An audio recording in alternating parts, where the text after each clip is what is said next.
pats nemažai kalbėjai per paskutinę minutės pertraukėlę, ką padarai komandos draugam, kaip gintis? Nieko, mes paprasčiausiai buvom pirmos rungtynės, kaip žaidėm Klaipėdoje prieš juos, mes buvom praradę labai svarbių taškų per ketvirčių pabaigą. Tai vėl buvo tokia situacija, kad, žinai, plius 3 taškai reikia svarbiausia neprarasti. Teko prisiminti, kokį derinį jie darė. Klaipėdoje darė kažką, man atrodo, panašaus ir šį kartą pavyko apsiginti. Nes dar dėl 6 vietos, 5 vietos, lemia kažką ar... Nu, žinai, visą laiką yra būti geriau vieną pakopėlę aukščiau.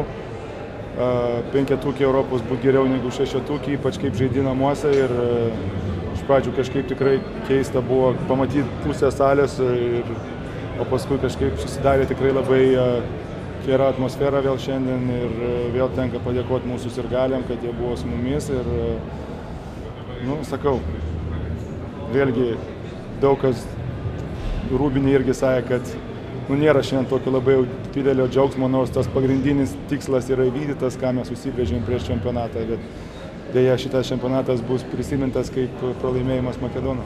Šarūnai, kovosim dėl 5-6 vietų, kas dabar kovos dėl pirmų vietų? Koks skirtumas? Nu vis tiek, kas favoritai? Ispanai favoritai. Tai dieve mano, jau 3 mėnesius šnekam, kas favoritai. Ispanai favoritai. Ačiū, Šarūnai.